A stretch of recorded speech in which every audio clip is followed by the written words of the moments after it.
सदर जमहूरिया द्रौपदी मुर्मू आज से उत्तराखंड का 2 रोज़ा करेंगी दौरा। सदर जमहूरिया तवानाई, तालीम, सड़क, ट्रांसपोर्ट और शहरी तरक्की से मुताल्लिक मुख्तलिफ प्रोजेक्टों का वर्चुअल तौर पर करेंगी इफ्तिताह और रखेंगी संगे बुनियाद। गुजरात में हुक्मरान बीजेपी का 7वीं मरतबा इख्तिदार रखना तय है बरकरार, जो एक है रिकॉर्ड। ताज़ा तरीन नतीजों के मुताबिक बीजेपी ने धावड़ और पेटलाट की जीत ली हैं असेंबली सीटें।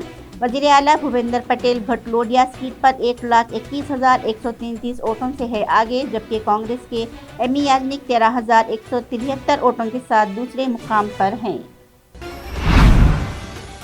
उत्तर प्रदेश असेंबली के ज़मीनी इंतखाबात में रामपुर सीट से समाजवादी पार्टी और कथौली से राष्ट्रीय लोक दल चल रही है आगे। समाजवादी पार्टी को मैनपुरी लोकसभा सीट के ज़मीनी चुनाव में बड़ी शक्कत हो गई है हासिल।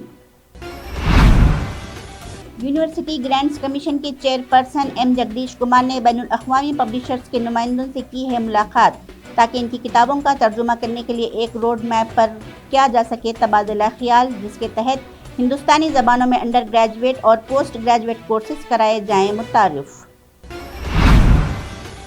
एलन मस्क ने अब एक नए इक़दाम का किया है ऐलान। वो आईफोन सार्फिन के लिए तौसीक़ के साथ ट्विटर ब्लू सब्सक्रिप्शन सर्विस कीमत 8 से बढ़ाकर $11 करने जा रहे हैं, जिससे एप्पल अपने ऐप स्टोर पर iOS ऐप से होने वाली आमदनी में 30% करेगा कटौती।